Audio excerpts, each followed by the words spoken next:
এটাই হলো মুশকিল। জানেন, সবাই একটাই কথা জানে যে কাটরা মানেই वैष्णो देवी, वैष्णो देवी मानेई काटरा। जय माता दी। बाबू का कितना महीना? 7 महीने का।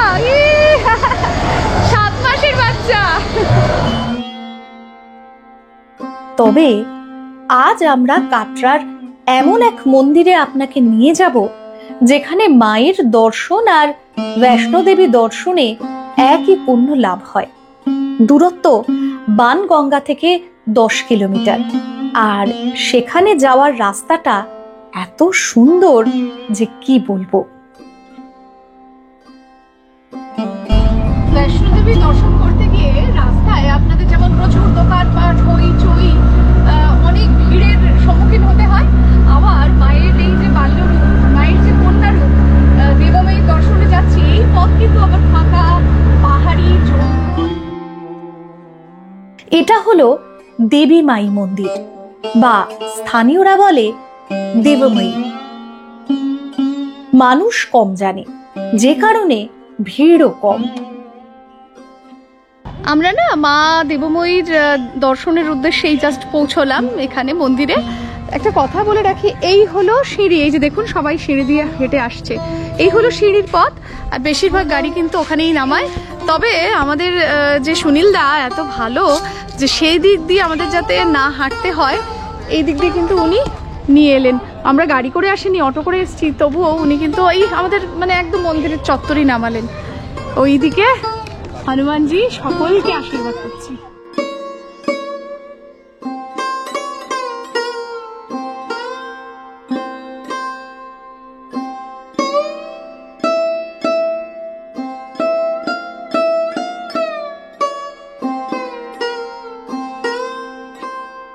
হনুমানজির সুবিশাল রূপ দর্শন করলাম, এবারে মায়ের দর্শনের উদ্দেশ্যে যাব। চলুন। জানলাম যে কাশ্মীরে মানুষের মতো মাকেও তার বয়সকাল হিসেবে 3 রূপে পুজো করা হয়। মায়ের বাল্য রূপ হলো মা কন্ডোলি, সে মন্দির আছে জম্মুতে। এরপর মায়ের কিশোরী বয়স অর্থাৎ কন্যা রূপ। মায়ের এই কন্যা রূপ হলো এই মা দেবীময়ী। আর মায়ের পূর্ণবয়স্কা রূপ হলো মা वैष्णो देवी। যে কোনো রূপেই মাকে দর্শন করুন না কেন, পুণ্য লাভে কোনো হেরফের হয় না।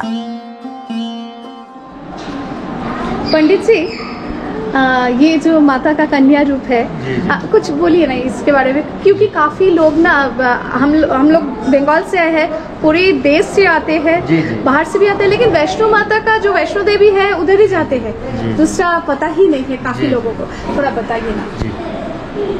ये सामने देवा माई है, वैष्णो देवी जी का कन्या रूप है। यहाँ पे माता जी 110 साल तक कन्या रूप में रहे हैं, इसी जगह से प्रकट हुए थे और यहीं पे समा गए। ये वैष्णो देवी जी का ही रूप है। जो लोग किसी कारणवश वैष्णो देवी नहीं जा सकते दर्शन करने के लिए, यहाँ पे आके दर्शन कर लें, उनकी यात्रा सफल हो जाएगी। और आपने जैसे कोई वैष्णो देवी में मन्नत मांगी होगी, नहीं जा सकते वहाँ पे चढ़ाने के लिए, यहाँ पे आके चढ़ा दोगे स्वीकार हो जाएगी।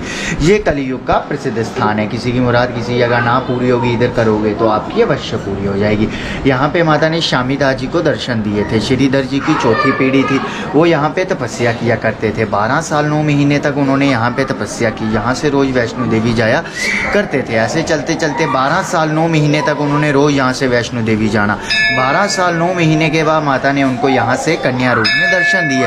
फिर माता जी उन्हीं के साथ 110 साल तक कन्या रूप में रहे। जैसे ऐसे कलयुग का आगमन होने वाला तो माता ने बोला कि अब मैं आपके सामने नहीं रह सकती, मेरी एक पिंडी होगी, उसमें मेरा निवास स्थान होगा। जो भी आने वाले समय वक्त किसी वजह से वैष्णो देवी नहीं जा सकेंगे दर्शन करने के लिए, यहाँ पे आके दर्शन करेंगे, उनकी यात्रा सफल हो जाएगी।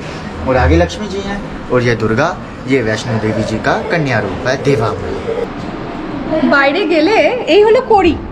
তো পণ্ডিতজি বলছেন যে বাইরে গেলে আমরা একটা লাল শিলা দেখতে পাবো। তো যেহেতু এটা কন্যা রূপ, তো ছোটবেলায় মা এই কড়ি দিয়ে খেলতেন, সেটাই আমাকে দিলেন প্রসাদ হিসেবে।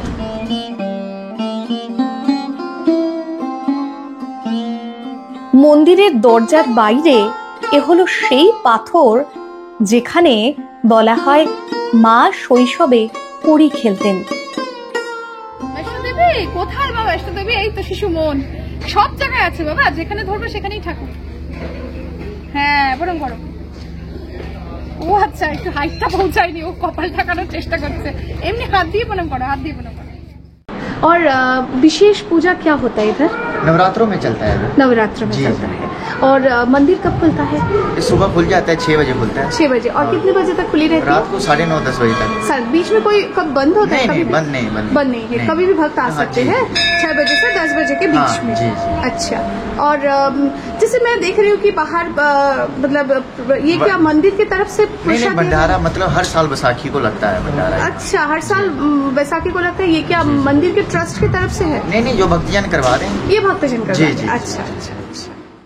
দেবাময়ী মায়ের এখানে না পুরো বৈশাখ মাস জুড়ে ভান্ডারা হয়, আর আমরা খেলাম চেটেপুটে শেষ ছিল পায়েস, এই যে খাচ্ছে রাজমা চাवल আর ডাল ছিল, আর যেটা একটা একদম আমি কখনো খাইনি সেটা ছিল এই জিনিসটা, এটা হলো অম্বল টক, কিসের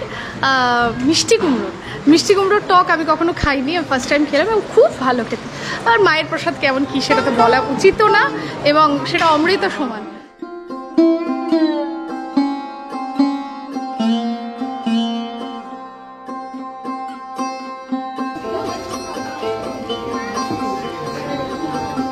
তবে যেটা না বললেই নয়, যে যদি না থাকতো এত সুন্দর হতো না ঘোরাটা। আর একটা কথা, আমাদের একবারও কিন্তু বলেনি দেরি হয়ে যাচ্ছে চলে আসুন, এই কথাটা একবার বলেনি, হাসি মুখে ওর মতো। যাওয়া আসা নিয়ে ওকে 600 টাকা দিয়েছিলাম, বাকিটা আপনার দরদামের ওপর। ফেরার সময় নতুন কিছু দেখলাম। মন্দিরের ঠিক পেছনে খোলা মাঠে স্থানীয় বাচ্চারা কাস্তে দিয়ে কিছু কাটছিল। কথা বলে জানলাম একে বলে চেরি, গবাদি পশুর খাদ্য।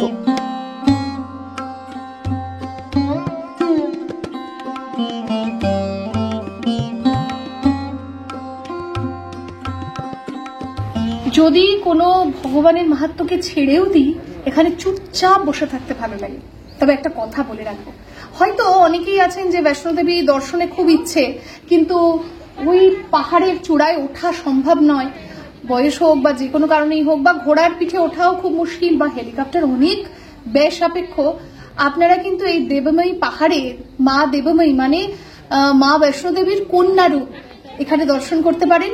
এবং স্বয়ং ঠাকুরমশাই একই কথা বললেন যে একই পুণ্য লাভ হয়। এমনকি আপনি যদি কোনো এক সময় হয়তো মা বৈষ্ণোদেবীর ওখানে গিয়ে কোনো মনোকামনা করে থাকেন, সেটা পূর্ণ হয়েছে, সেটার জন্য আবার পুজো দিতে আসেন, হয়তো এই মুহূর্তে আবার বৈষ্ণোদেবীর ওখানে যাওয়াটা খুব মুশকিল হয়ে দাঁড়াচ্ছে, আপনি যদি এই যে দেবময়ী মায়ের কাছে মানে বৈষ্ণোদেবী মায়েরই কন্যা রূপ, এখানেও যদি আপনার মনোকামনার পূর্ণ হওয়ার যে আপনি দিয়েছেন সেটা যদি এখানে দিয়ে যান, তাহলেও আপনার একই পুণ্য লাভ হয়, বা বৈষ্ণোদেবী দর্শন মা দেবময়ী দর্শনে একই পুণ্য লাভ হয়। ওই যে লাল পাথরটা দেখা যাচ্ছে, ওইখানে মা বসে কড়ি খেলতেন। আজকে সেই প্রসাদ যখন হাতে পেলাম, হুট করে ঠাকুরমশাই দিয়ে দিলেন, এবং আমরাও এই মা দেবময়ীর খবর জানতাম না। এই রাস্তায় একে তাকে জিজ্ঞেস করে, কারণ আমি কোনো সেইভাবে এইসব জায়গা না সেইভাবে বাংলার আমি কোনো ইউটিউবে বা যারা দেখান তাহলে সেখানে আমি দেখিনি, আমি খোঁজ পেয়েছি এবং এত ভালো লেগেছে। সবটা মিলিয়ে মনের শান্তি আর মানে ধর্মীয় দিক থেকে যদি ছেড়েও দিই, জায়গাটা অসাধারণ, থাকতে পারেন মা এমন জায়গাতেই থাকতে পারেন। দিনের আলো দেখে কে বলবে সন্ধ্যে 7টা বাজে। আমরা ফিরছিলাম কাটরা শহরের উদ্দেশ্যে। কাল শ্রীনগর যাব।